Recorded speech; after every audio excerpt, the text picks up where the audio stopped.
So the 60 hertz, you know, we say we have 60 hertz power. In the case of Europe, they have 50 hertz power. All the power stations in North America, Canada, US, Mexico, all share the same grid. In other words, they tie their wires together at some point, right?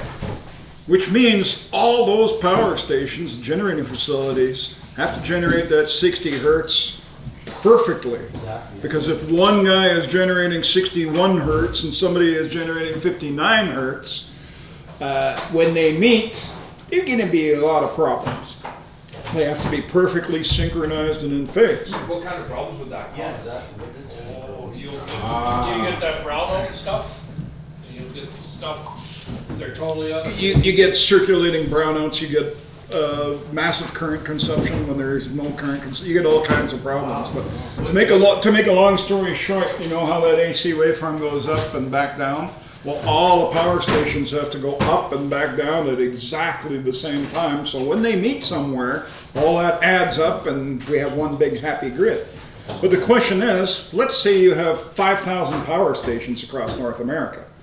How do you synchronize them all? How do you make sure that every one of these 5,000 facilities can produce this 60 hertz waveform exactly locked onto each other? I'm not so sure the power would back up into the alternator. I don't really know, but I think they just go by how much power they produce and send out. So if you synchronize exactly, you wouldn't send out any power, The website, so to speak. you have Wi-Fi. Yes, there's Wi-Fi. Yeah, it is HM. I think that. I'll go. Yeah, go next door and get it, Perry. What is it? You don't have, the password What did you ever see? Is long. It's 14 break down characters nothing or, long. oh, okay. But So, we had a, in the early days, that was a huge problem. And especially when you think of it, most power generating facilities are remote. You know, if it's hydro, it's up on a river basin somewhere in the middle of nowhere. The coal generating ones and gas generating ones are usually built well outside city centers because they don't want all that smoky pollution and stuff around. So, you know, most generating facilities are in more or less remote locations. So how do you get these guys that are up on a riverhead up in the Northwest Territories synchronized with somebody who's down on the U.S. border? And in the early days, it was a really difficult thing. And in the early days, they walked in and they set the speed of the generators, well, alternators, to 60 hertz with a big meter. And once they set that plant, they would send that meter to the next plant and they would adjust their speed all to that same meter. And yeah, there was some error, but it was close enough that they could build a special yard that they call the phasing yard, and they can adjust the timing just a little bit by adding components to the grid to make it work. That worked up into probably about just after World War II, up to about the late 40s. They actually did that. They had a meter that they went from plant to plant with and did all the plants. And then everybody that listens to HF, do you know what WWV is? Yeah. It's the US time standard station on 10, 15, 20 megahertz, and it goes beep, beep, beep, and it's an atomic clock. It's incredibly accurate, way more accurate than any watches that we have and stuff. Well, that's WWV. Then there's WWVH. And so WWV is in Boulder, Colorado. Mm-hmm. There's WWVH, which is in Hawaii. And it's just a repeater. It's the same atomic clock, but repeating it for, of course, the Pacific was a big deal back in the 40s. So having something in Hawaii was really important, especially if you needed accurate timekeeping on your naval ships, right? Well, you ever heard of WWVB, as in Bravo? No. but I know one summer I worked for the power plant up in Grand Cache, and the guy at Sundance went in 180 degrees out of phase. Oh, that would create all kinds of fun. Knocked down northern Alberta. Oh, yes. Where's the power plant there?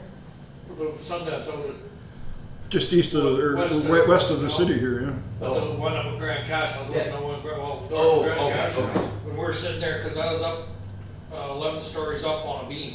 Mhm. And then, I set the beam and I slid back to a post and I sat there Yeah. 2 hours. Uh-huh. They're walking around, you okay? Yeah, I'm fine. You're not falling off, no, I'm strapped to. Yeah, I'm strapped down, I'm not moving. Yeah. So there's WWVB, B for basement.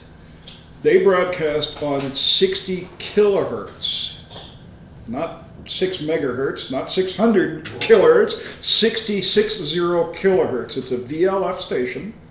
And the nice thing about that really low frequency stuff, this goes back to the basic, is the low frequencies like that penetrate right through the earth. Yeah. Like bedrock doesn't stop them and stuff. So WWVB sends out a 60 kilohertz. Once again, this is an atomic time-locked signal. It is super accurate. So all the power stations in North America, starting in the late 40s, 50s, went and bought a WWVB receiver, put it in the generating station, and they used that 60 kilohertz times it, which is extremely accurate, to synchronize all their generators across North America to 60 hertz. Is that still active?